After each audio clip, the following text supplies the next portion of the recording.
Hello, Bronco fans and football fans everywhere. Welcome to Broncos Breakdown on the MHRT Network.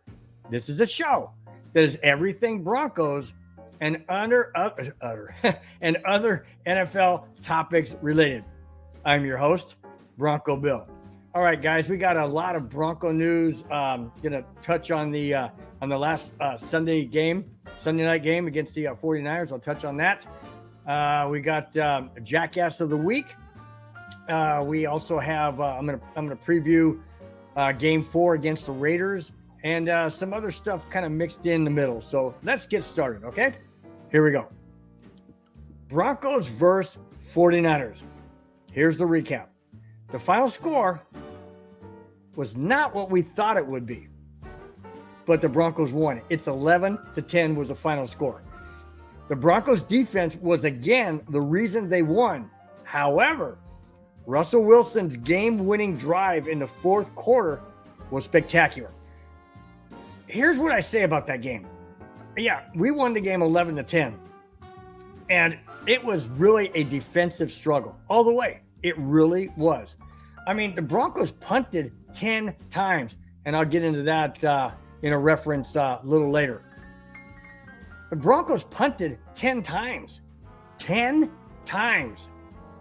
Guys, there's only 4 quarters.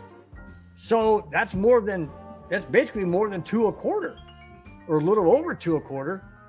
That's crazy because sometimes during a game, every quarter you may only have 1 or 2 possessions. So if you're punting a little over 2 times, well, that also means that the Broncos defense is shutting down the 49ers because they had to punt. So then, obviously, the Broncos got the ball more times than just 1 or 2 per quarter. Okay, that's great. But on the flip side, the Broncos offense couldn't muster anything. But there was a major twist, and I'll get into that a little bit later too. But going back to the game, Patrick Surtain is an absolute shutdown corner.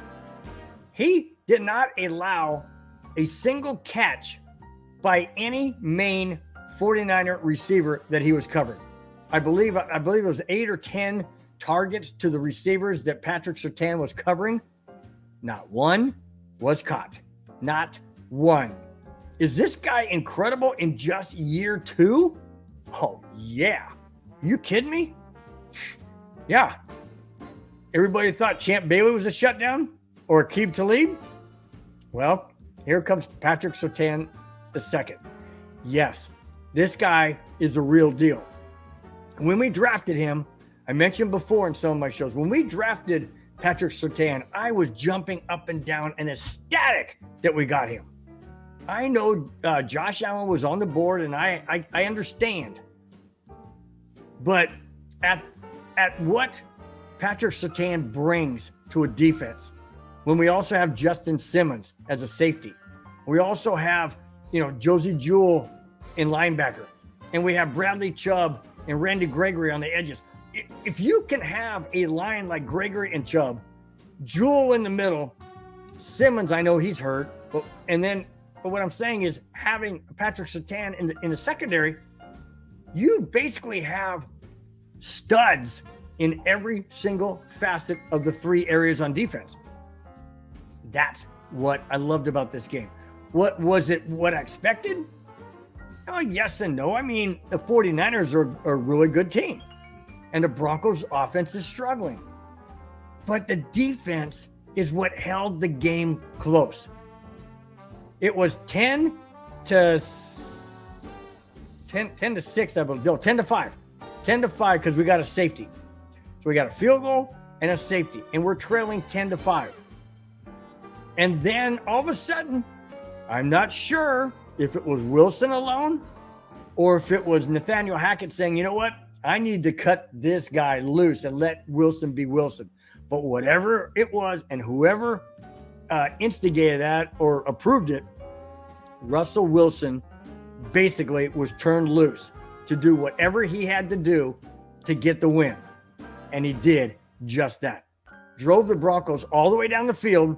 I mean, some key scrambles. There was a scramble where he was going almost almost being caught right in the backfield or close to the line of scrimmage, and he shovels it to, I believe it was Williams or somebody, a tight end or Williams, or anyways, shoveled it, was caught and gained for a first down.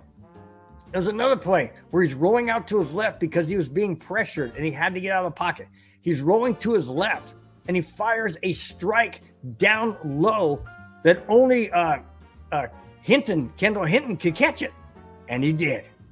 That's what I'm talking about. And then guess what? They march right down the field and Gordon runs it in for a touchdown. The Broncos led 11-10. They went for a 2-point conversion to get that 3-point difference, and it didn't work. Final score, 11-10. Was it electrifying?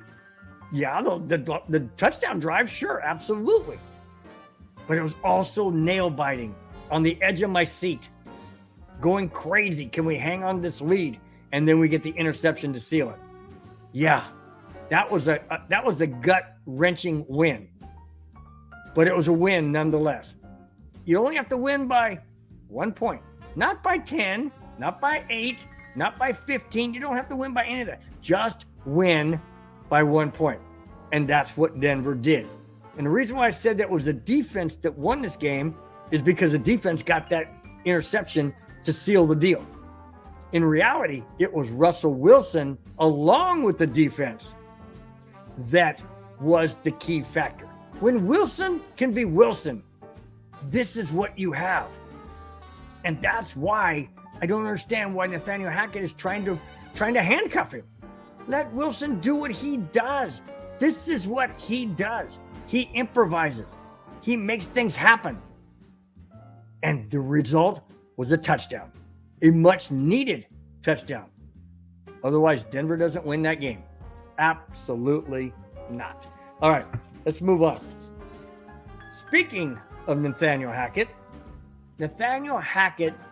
hired prior to Sunday's game, I believe it was last Thursday, a week ago yesterday. I believe Hackett was that's when he signed Jerry Rosburg. Who's Jerry Rosburg? Or excuse me, Jerry Rosburg. Who's Jerry Rosburg? I'll tell you. Hackett hired respected 40-year coach Jerry Rosburg to assist on game management. Ooh, so Hackett realized finally, 2 games, okay. That's better than 12 games. He realized that he was in over his head in regards to clock management and game management. So he hires a 40-year veteran coach. Oh, by the way, he was on the Baltimore Ravens team for 10 years when they won their Super Bowl. Think he knows something? I think so too. I continue. Rosburg was in the booth for the game against the 49ers. Okay. Couple of things happened in the game that Nathaniel Hackett alluded to in the press conference. One, Hackett said he wanted to go for it on 4th and inches or 4th and a foot or something like that. And Rosburg, chiming in his ear, says, no, don't go for it. Don't do it. Don't do it. Our defense is stellar. We're shutting them down. Pin them deep. And make them go the distance down the field. Don't put yourself in a situation where you could fail. And thankfully, Hackett listened to him because on that actual on that actual, is that the right word? On that, anyways, on that comment, Hackett went ahead and said, okay, we're punting. They punted the ball, pinned the 49ers inside their 5. Then it's like 3rd down or something like that. And the quarterback steps out of bounds, steps out of the end line. Safety. Absolutely. Safety. Denver gets 2 points. That's how they got to 5 because they had 3. That safety makes it 5. Now, had he not stepped out, the ball was intercepted by Bradley Chubb, but it went for naught because they already stepped on the line. Doesn't matter. We still win the game. Would I like to see Bradley Chubb get the pick six? Oh, heck yeah. Absolutely. Doesn't matter. We won the game. What matters is Nathaniel Hackett didn't listen to his gut and want to go for it on 4th and a foot, which I guarantee you, he would have done it had he not had Rosberg there. Absolutely. But he trusted Rosberg, and it worked out. Not only that, but there were fewer penalties. I think there were 5 penalties compared to 12 in the first game against Seattle, 13 in the second game against Houston, but only 5 against San Francisco. No delay of games, no crowd chanting down the plate clock, 5, 4, 3. No, they weren't counting it down. No need to. Because there's somebody there that sees it differently. You got to remember, guys, Nathaniel Hackett was always in the booth. He was always above looking down. Now he's at ground level. A lot harder to see what's going on. Rosberg is that eye in the sky, giving him the information in his ear and basically telling him what not to do along with what to do. Thank goodness Hackett listened to him, and we got the win. There you go. All right. How about this stunner? This is the reason. Well, I'll get into it. The Colts stunned the Kansas City Chiefs. The game was at Indy, sure, but still, the Colts beat the Chiefs 20-17. Here's the ironic part. Yeah, it was close and all of that, and sure, any given Sunday, any team can win. But how about these? It was the first win for the Colts and the first loss for the Chiefs. Wow. First win for the Colts is against the number 1 team in the AFC that everybody's trying to eclipse. Kansas City, Patrick Mahomes, Travis Kelce, all these weapons. And the Colts beat them 20-17. When the Chiefs were moving down the field to tie it or take the lead, the Colts intercepted a pass. That is very rare of Mahomes to do that. But like I said, any given Sunday, any team can win. But that is just uncanny that a team that's 0-2 beats a team that's 2-0. That is not that common. The Colts didn't look all that good the first 2 games of the season. The Chiefs look unbeatable. And then you have this. So that's why the Broncos are tied for first place. And here's the standings. Denver, 2-1. Chiefs, 2-1. Chargers, 1-2. Raiders, 0-3. Uh-oh. Raiders are 0-3. The Raiders suck. The coaches suck. The players suck. Everybody in that bill, they suck. That's our next opponent. Didn't I just say that an 0-2 team beat a 2-0 team? Okay, well, I'll get into that prediction a little later in the show. Let's move on. All right. Chargers lose to Jacksonville. Now, the Broncos have to play Jacksonville in London later this year. I'm not too sure if Jacksonville is all that good or if the injury to Herbert was the reason for the loss. Here it is. With the Chargers quarterback Herbert not 100% with the rib injury, the Jaguars rolled the Chargers 38-10. Yeah, you heard that correctly. 38-10. Yes. A lot of people say, well, you're in Jacksonville. Nope. Well, I guess you technically were in Jacksonville because they were in LA and the Chargers never sell out. So, of course, you had Jaguar fans there. So, yeah, it probably was a home game for the Jaguars. So, yeah, you're probably right on that. Any case, my thought on this is this. My thought on the game is this. I'm ecstatic. Any single time the Chargers lose, I am ecstatic. Love it, love it, love it, love it, love it. I've said it many times, and I'll continue to say it. If the Broncos can't win, then anybody who plays the Chargers is my second favorite team, hands down. Anyways, my thought on this is about why would you put a banged up Herbert in a game if you have a backup quarterback? Or is it because a banged up Herbert is better than your backup? And if that's the case, why do you have that backup? I mean, think about it. Why would you have somebody as a backup who is not even 80% as good or 90% as good? Why have, I mean, I don't know how good he is compared to Herbert. I'm not trying to say that he's less than 80 or 90. What I'm saying is, why would you put Herbert in there knowing he's injured, knowing that Jacksonville's going to take shots at his ribs, take shots at him anytime they can? Why would you put him in there unless you definitely don't have any confidence whatsoever in your backup quarterback? If Wilson were to go down, who do we have? Well, who do we have is Rippon.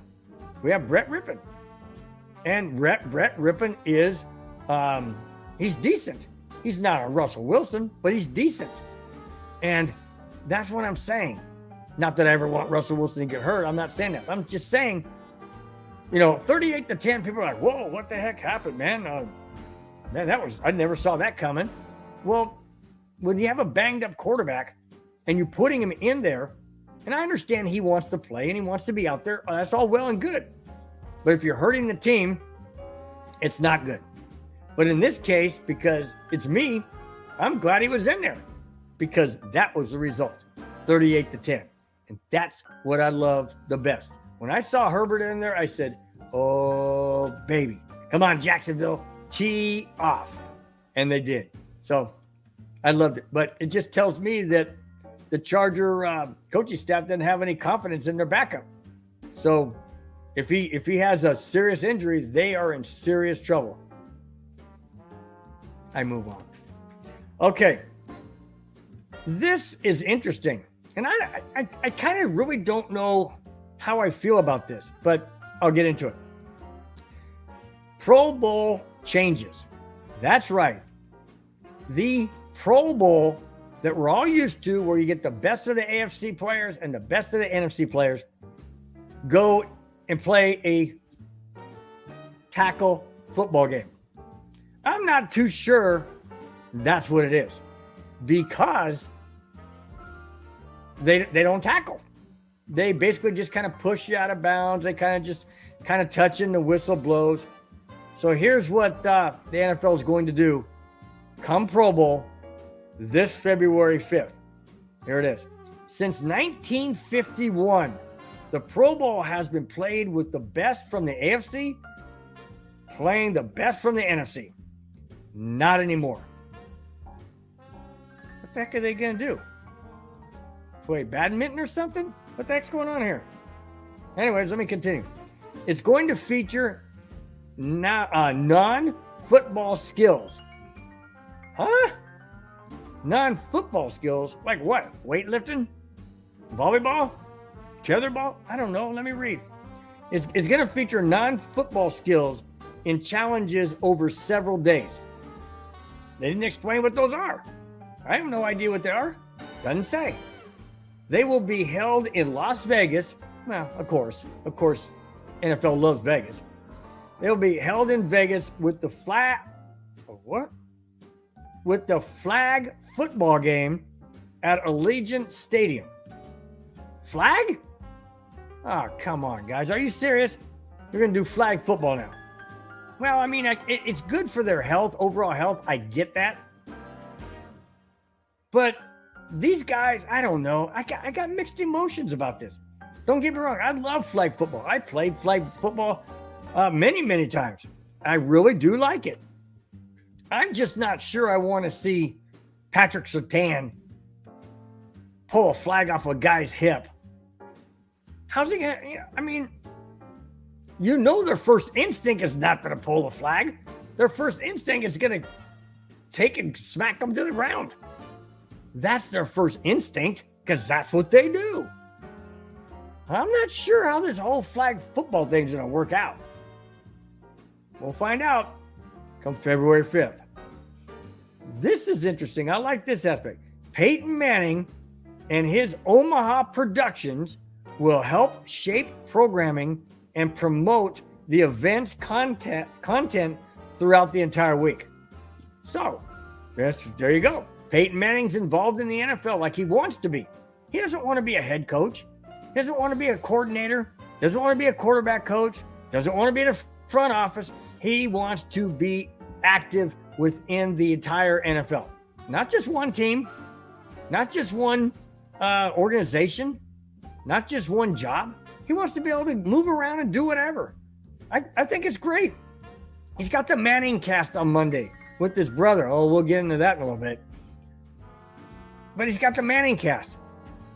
He's got Omaha Productions. He's doing great. He's doing great.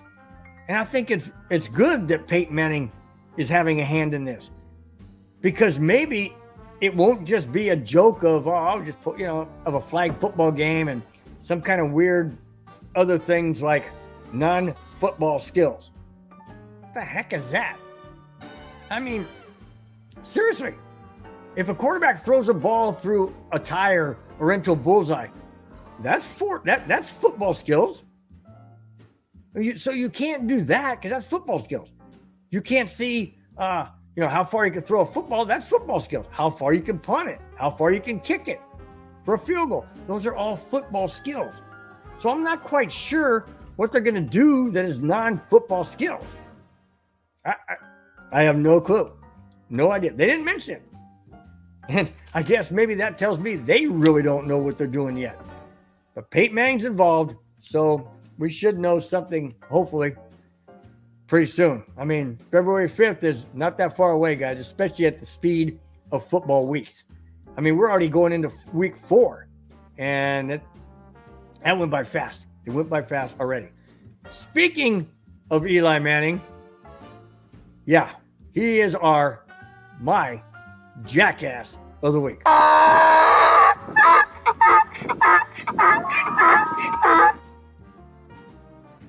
All right. Eli Manning. That's right. The brother of Peyton Manning. Well, Eli took a shot at Russell Wilson, and I didn't like it. So I made him my Jackass of the week. And here it is. On the Manning cast last Monday, Eli took a shot at Russell Wilson during the Broncos' 11-10 win over the 49ers. The Broncos punted 10 times in the game, and Eli remarked, and I quote, "They should have paid the punter the $235 million instead of Russell," end quote. Why? Because he punted 10 times? That's what won the game? Eli, are you really that... do I dare say it? Are you really that stupid? Seriously, are you really going to say that? You really said that they should have paid the punter the $235 million instead of Russell because he punted 10 times. He punted, I'll give you the stats. This is why he said this.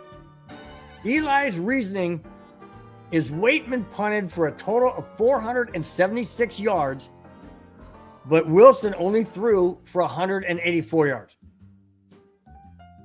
So Eli's saying, well, he only threw for 184 yards, so they should have given the money to the punter. Because, the punter punted for 476. So he gained more yards. That's true. He did at that instance. But who won the game? Hey, Eli, hello? Who won the game? Oh, yeah, Russell Wilson on that fourth quarter drive for the touchdown to win it 11-10. If we don't get that drive, if Russell Wilson doesn't have that comeback drive, I don't care if Waitman would have punted 50 times, we wouldn't have won the game. So I don't understand your point other than you're a jackass and a jackass comment. And that's why I made you the Jackass of the Week, because that was a ridiculous, stupid comment. It's only it's only 3 games into the season on a new team, a new system, new head coach, new offensive coordinator, new quarterback coach, new overall weapons, new ownership. Come on, man. Are you serious? You're going to hang that on Russell Wilson after just 3 games. Yeah. What a jackass comment. What a jackass move. And that's why, Eli, you are my Jackass of the Week. Unbelievable. Unbelievable. All right. Okay, guys. We now go to the last segment of the show. And here it is. Raiders, this is shocking to me. This is shocking. The Broncos are playing the Raiders Sunday, 1:25 p.m. Pacific time in Las Vegas against the Raiders. But the Raiders being 0-3, the Broncos being 2-1, the Raiders are favored over the Broncos. Oh, come on. All right, come on, Vegas. All right, I get it. I get it. You're the sportsbook capital of the country. I get it. The game is in Vegas. But you're making the Broncos underdog with a 2-1 record against an 0-3 team. You're really going there. Well, here's what it says. The Raiders are a 2.5 point favorites over the Denver Broncos this Sunday at Vegas. Why? Why, you ask? Well, would an 0-3 team be favored over? Why would you ask? Why would an 0-3 team be favored over a 2-1 team? I'll tell you why. Here's my answer to that question. 0-3 Raiders are desperate. They're at home. You've got Josh McDaniels, a former Bronco head coach. I know it's years ago. I know it's about 10, 12 years ago. It doesn't matter. He remembers. I guarantee you he remembers. The Raiders are 0-3. They're playing a division opponent in Denver. The game is in Vegas. Josh McDaniels' job is on the line. The Broncos' offense has been shaky, obviously, only scoring 16 points max twice. And the other thing is,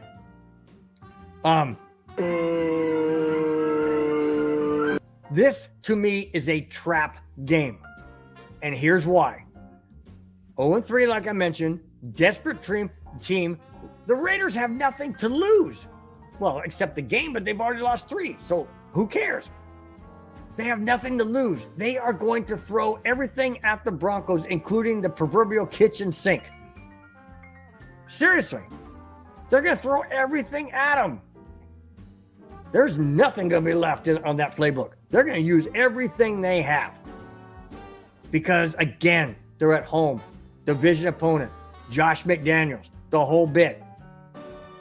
So, why wouldn't it be a trap game? And here's why it's a trap game, in my opinion. The following Thursday, 4 days later, the Broncos play the Colts on Thursday Night Football at home.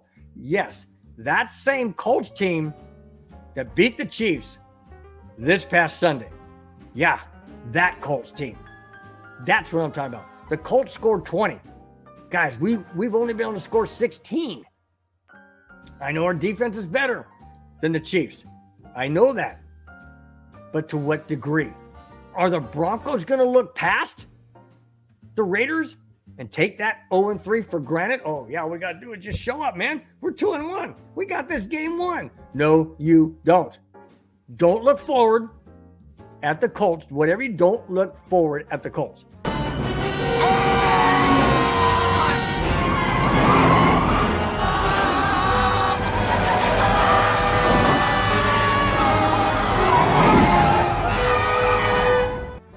Don't look backwards.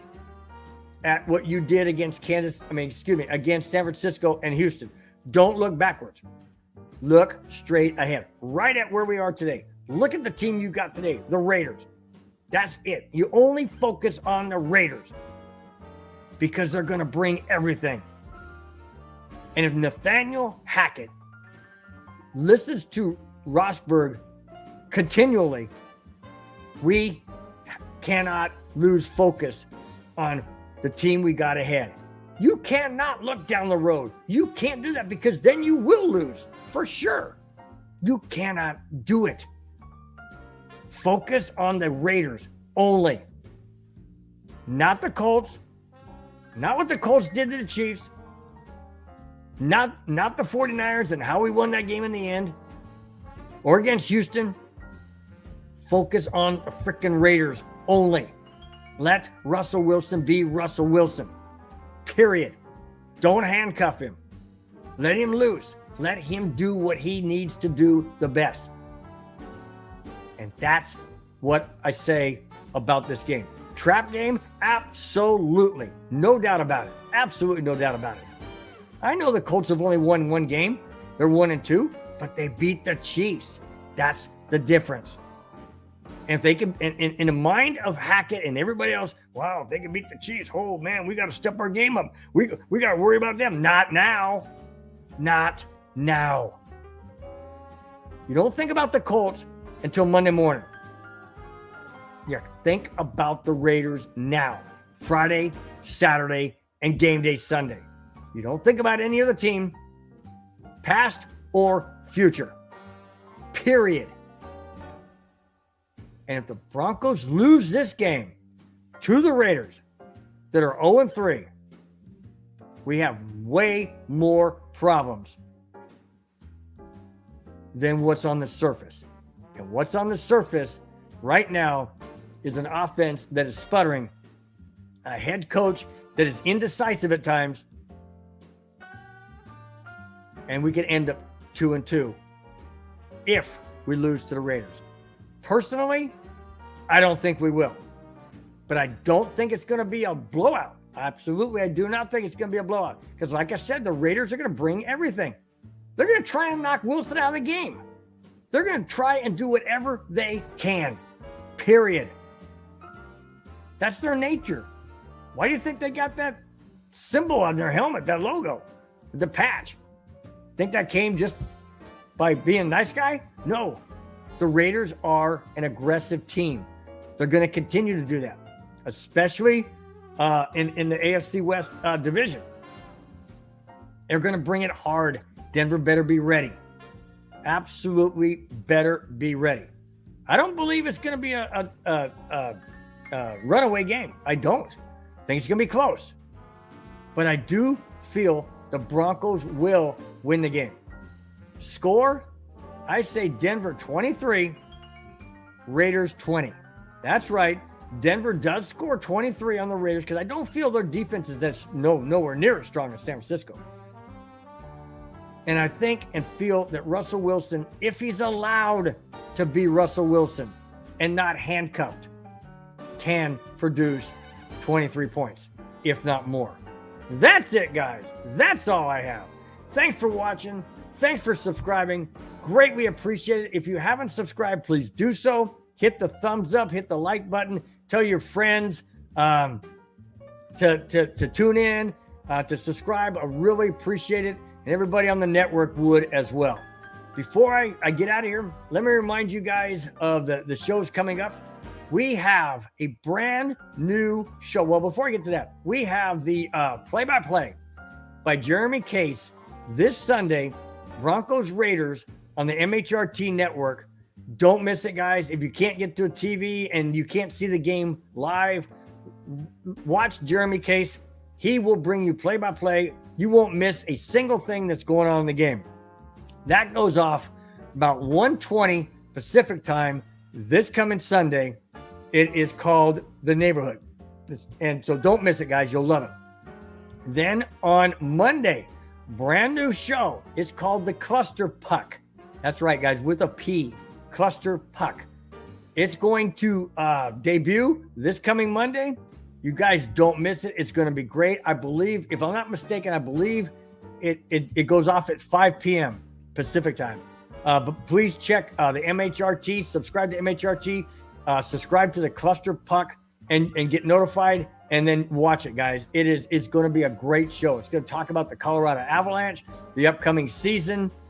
And thinking of the upcoming season, Jeremy Case, again, will be doing play-by-play of the Avalanche. I will be there at halftime, intermission.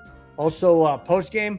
Don't miss that when that goes live. And that goes live starting October 12th, the very first game on a Wednesday. Don't miss it, guys. If you can't be near a TV and see the game, don't miss Jeremy Case. He's really good at doing this. Then on Tuesday, you have the 5280 podcast that is hosted by Madungus Creevy. Also, his co-host is Glenn Hauser. Then you got Boggins and Cam. Don't miss it. That goes live every Tuesday, 5, 6, 7, and 8. Then on Wednesday, we have the Wild Wild West. That features a fan from every AFC West team: Broncos, Raiders, Chargers, and Chiefs. That goes live every Wednesday, 4:30, 5:30, 6:30, and 7:30. And then on Friday, Broncos Breakdown, hosted by me, Bronco Bill, drops every Friday, 5, 6, 7, and 8, with a live chat for all of you who want to participate, to chime in, and I'll be there as well to add the comments and take any questions and comments that you have. So until then, guys, enjoy Broncos football this Sunday against the Raiders. Let's make it a 3-1 start, and let's knock the Raiders to 0-4. Till then, guys, take care. Have a great, great weekend. We will talk to you next Friday. Bye-bye.